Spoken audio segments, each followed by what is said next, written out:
blueprints scattered across my desk like confetti when he slammed his hand down on the table. You sit here drawing little pictures all day while my father does everything around this house, my husband said, his voice low and tight. You want to talk about contribution? Let's talk about contribution. His father had been living with us for 4 months. It was supposed to be 6 weeks. My name is Serena Oakes. I'm 31 years old. I have a structural engineering degree from Georgia Tech, 7 years of professional experience, and a freelance firm I built by myself after my old company laid off half its staff during a restructuring. I work from the converted sunroom at the back of our house, the one I paid to renovate with my own savings before we got married. My drafting table, my monitors, my filing cabinets, my coffee machine that runs from 6 in the morning until I finish whatever deadline is chasing me. My father-in-law moved in November after our 2nd anniversary. His apartment lease ended and he told my husband Garrett that he just needed a soft landing. That was his phrase, soft landing, like he was a spacecraft and our home was a runway he could occupy indefinitely. His name doesn't matter. I call him what he told me to call him on day 1, sir, he insisted. I thought it was quirky. I learned later it was a power move. The first month was uncomfortable but manageable. He watched the news at a volume that rattled the windows. He reorganized our kitchen without asking, moving my spice rack to a cabinet I couldn't reach without a step stool. He left his coffee cup in the sink every morning instead of rinsing it, a small thing, but it happened every single day. I said nothing. Garrett said he'd talk to him. He never did. By month 2, the comments started. Don't you think Serena should be making dinner tonight instead of sitting at that computer? Said at the table to Garrett as if I weren't sitting right across from them. In my day, a wife kept the house running. That was her job. Said to no one in particular, loudly enough that I could hear it from the hallway.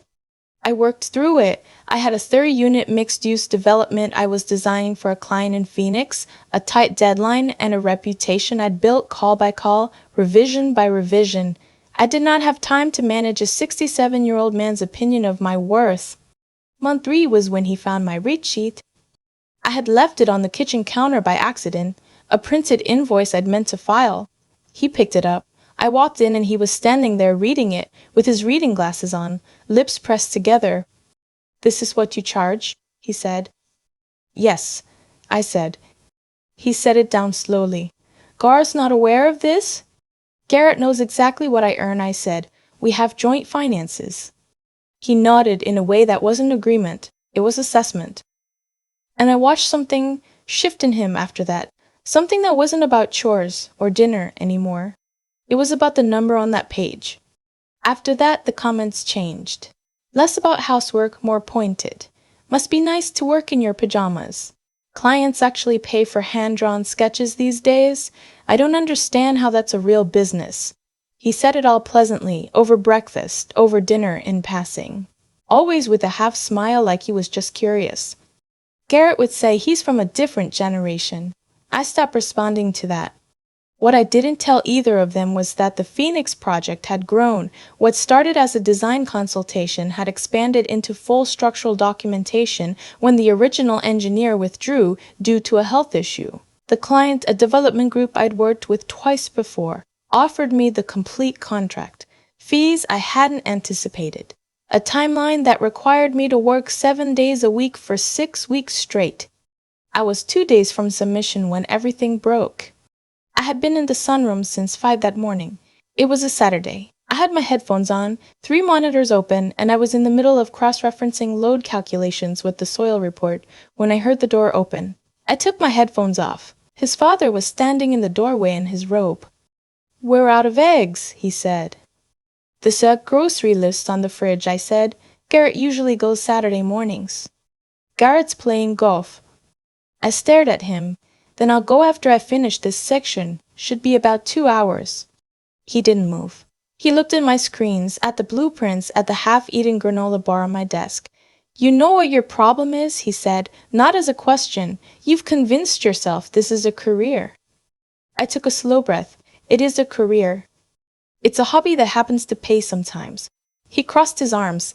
My son works 60 hours a week at an actual office, comes home exhausted, and you can't manage to have a meal ready or keep the pantry stocked. You sit in here all day and call it work. I bring in more than Garrett does, I said quietly. The mortgage on this house is paid from my account. Something crossed his face. Irritation, maybe. Or the recognition that this conversation wasn't going the way he'd planned. He uncrossed his arms and walked toward my desk. You need to get your priorities straight, he said, reaching over and moving my mouse. The screen shifted. A dialog box appeared asking if I wanted to close without saving. I stood up so fast my chair rolled back and hit the wall. Do not touch my computer, I said. I'm trying to make a point. That is 6 hours of work. My voice was not raised. It was the opposite of raised. It was the kind of still that happens when something inside you decides it's done negotiating.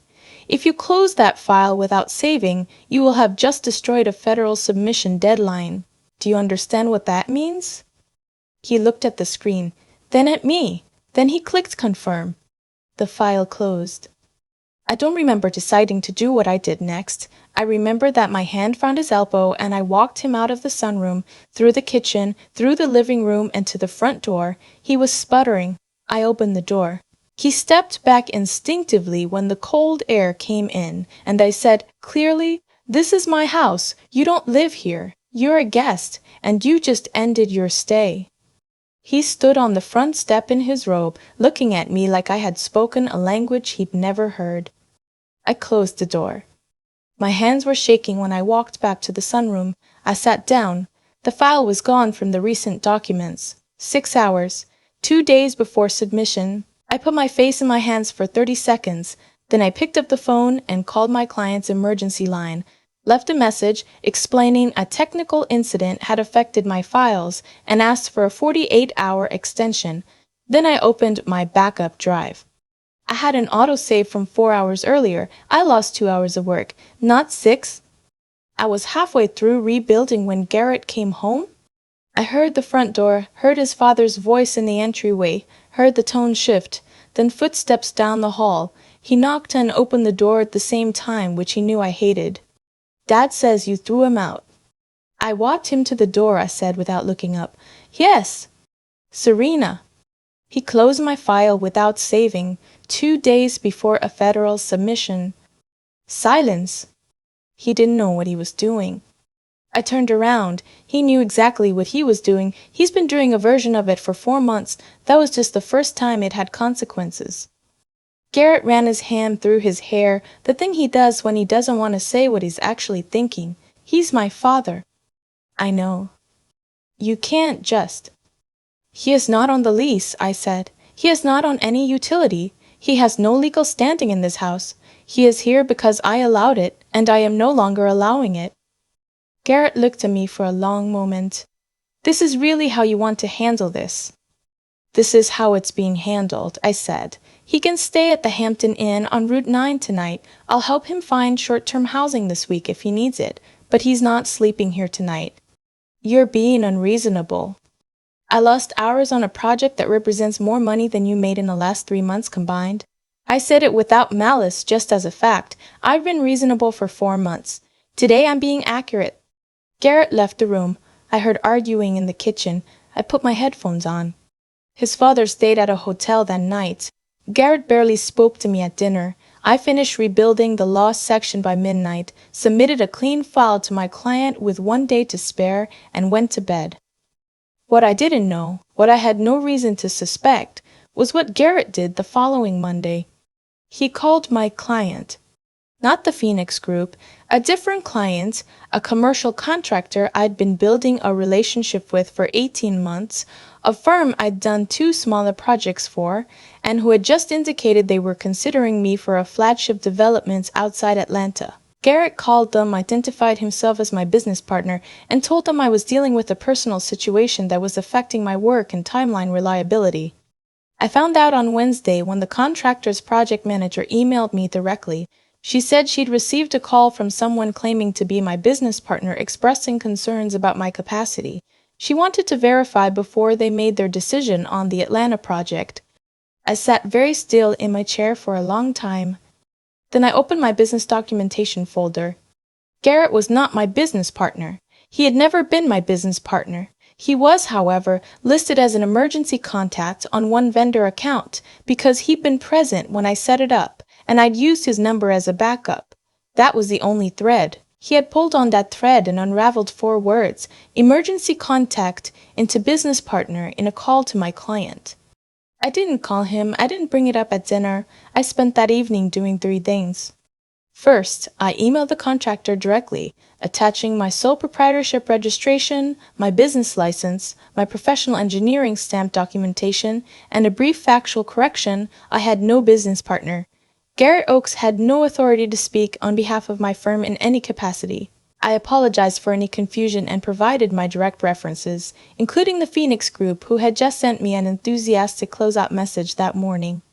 Second, I forwarded that correction email to my attorney and asked her to draft a cease and desist letter to Garrett prohibiting further contact with my clients or misrepresentation of any professional relationship. Third, I called my bank and separated the joint account. Not all of it, my half. When Garrett saw the account balance change Wednesday night, he came into the sunroom looking confused. "There's something wrong with the bank account." "No," I said. "I separated my deposits. Your direct deposit still goes in. Mine goes into my business account now." He stared at me. "When did you do that?" "Today." "Why?" I turned around. "Because you called my client and told them you were my business partner." The color left his face in a way I'd never seen before. It was fast, like something being drained. He stopped. "What?" I asked. "An accident? A misunderstanding? You accidentally called the contractor I've spent a year and a half cultivating and accidentally said you were my business partner and accidentally expressed concerns about my reliability?" He sat down on a stool near the door. He looked like his father had looked on the front step, like someone who had made a calculation and gotten the math catastrophically wrong. "I was worried about you," he said. "You were worried about losing the house," I said, "because your name isn't on the mortgage." That landed. I watched it land. We had bought the house 3 years ago. I had the down payment, the better credit score, and the income history the bank wanted to see. Garrett was on the deed, but the loan was in my name. We'd never made a big thing of it. It had just been practical. He'd known for 4 months, since his father read that rate sheet, that the practical arrangement of our marriage was not what he'd assumed. I think his father had been in his ear. I think soft landing had been about more than a lease ending. I think the kitchen reorganization and the comments in the file and the phone call to my client were all connected by one thread. They had both decided, separately or together, that I needed to be managed down to a size that made sense to them. "You need to tell me right now," I said, "whether you called them to protect this marriage or to protect yourself." He didn't answer. That was my answer. His father found a short-term rental on Friday. I helped him look, as I'd said I would, because whatever I felt about him, that wasn't who I wanted to be. I found him a furnished 1-bedroom 20 minutes away. Good neighborhood, month-to-month lease. He took it without thanking me. That was fine. Garrett and I spent 2 weeks in a state of cold parallel living. He slept in the guest room. I worked. I heard him on the phone late some nights, voice low, and I didn't try to listen. The Atlanta contractor came back to me 10 days after my email. They were moving forward with me for the preliminary design phase. They specifically mentioned my professionalism in clarifying the situation quickly. I didn't tell Garrett. The cease and desist letter went out on a Thursday.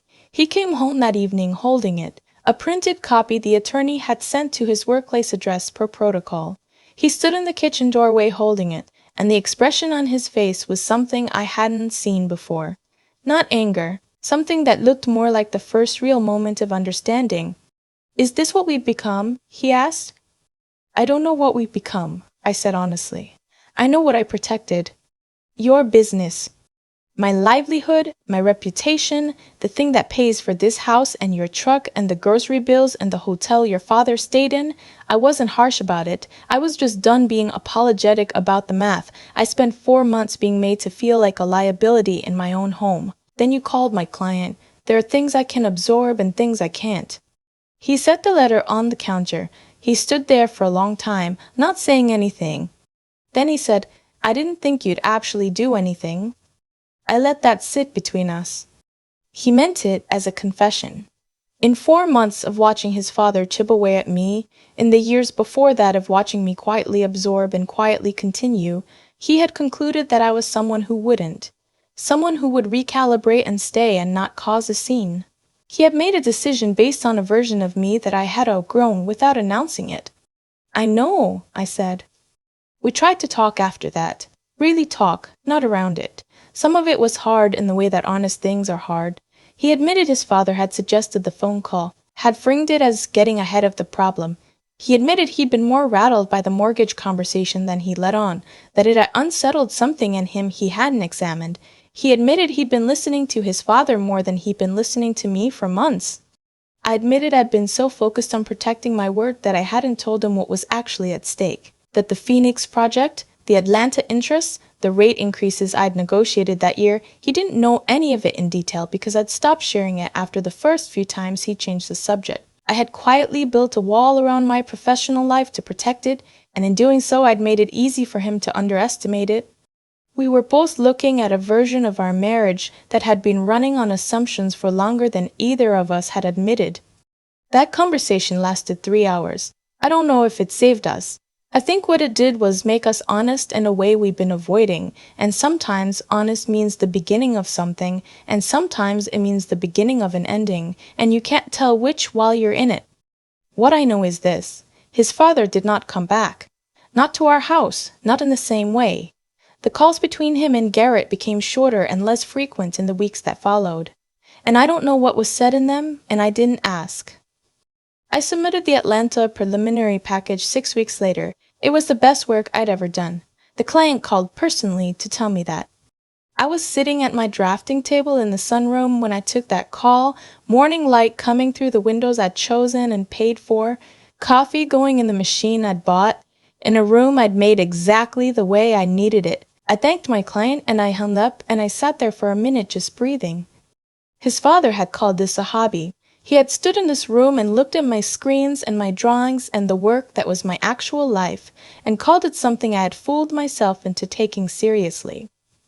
I thought about what I wanted to say to him, if I ever had the occasion.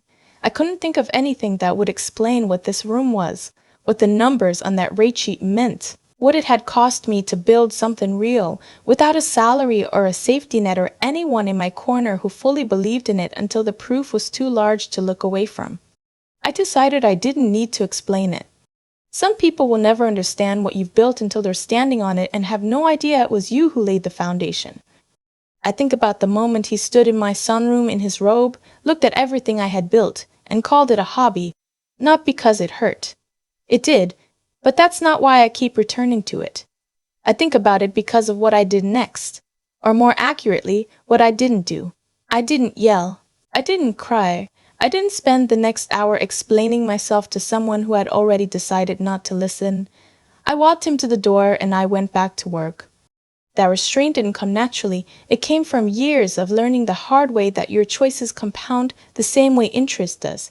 Every time I stayed quiet when I should have spoken, the cost went up. Every time I absorbed something I should have addressed, I was paying a tax on my own self-respect.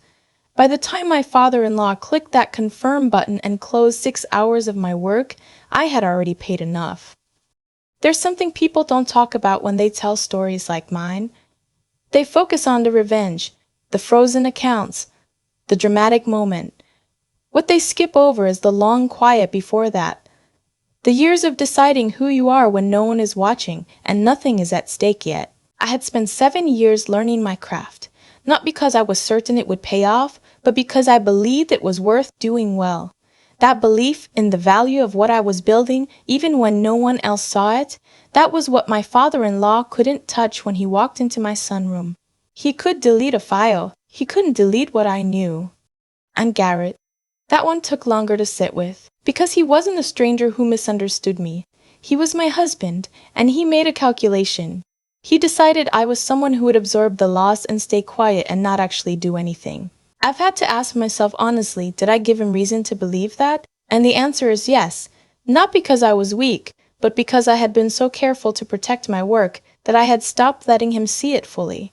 I had confused privacy with self-protection, and the gap I created was the gap he moved into. That's the part that required the most honesty from me. Not the cease and desist, not the separated account, not walking his father out the door. The hardest thing was sitting with my own role and how invisible I'd made myself to the person who was supposed to know me best. What I've learned is that doing the right thing quietly over a long period of time, without external validation, is its own kind of strength.